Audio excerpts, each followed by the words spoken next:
ও পৃথিবীর মানুষ, তোমরা তওবা করো, সেই তওবাটা হবে খালিস নিয়তে, খালিস ভাবে তওবা করো। যদি তোমরা খালিস ভাবে তওবা করতে পারো, ধারণা করা যায় আল্লাহ তাআলা তোমাদের জীবনের সমস্ত গুনাহ ক্ষমা করে দিবেন। শুধু তাই নয়, যদি খালিস ভাবে তওবা করে আল্লাহর দিকে ফিরে আসতে পারো, আল্লাহ তাআলা তোমাদের জন্য একটা উত্তম জান্নাত রেখে দিয়েছেন। উত্তম জান্নাত, সেই জান্নাতটা কেমন রব্বুল আলামিন বলেন, সেই জান্নাতের নিচ দিয়ে পানির নহরগুলো যাচ্ছে। এজন্যই রব্বুল আলামিন বলেন আপনার তাওবাটা হবে কেমন, সেটা হবে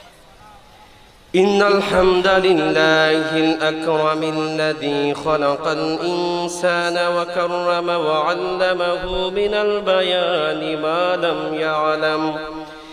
فسبحان الذي لا يحصى امتداده باللسان ولا بالقلم نشهد أن لا إله إلا الله وحده لا شريك له ونشهد أن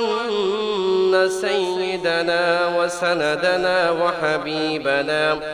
ونورنا ومولانا محمدا عبده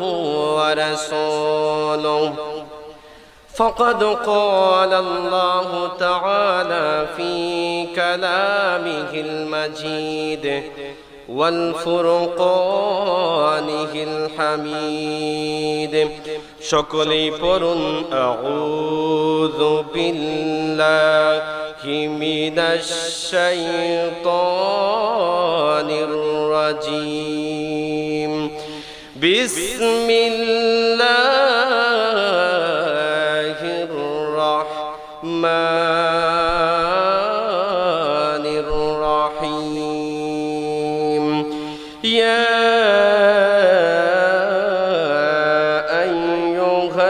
আইয়ুহাল্লাযীনা আমানু তুবু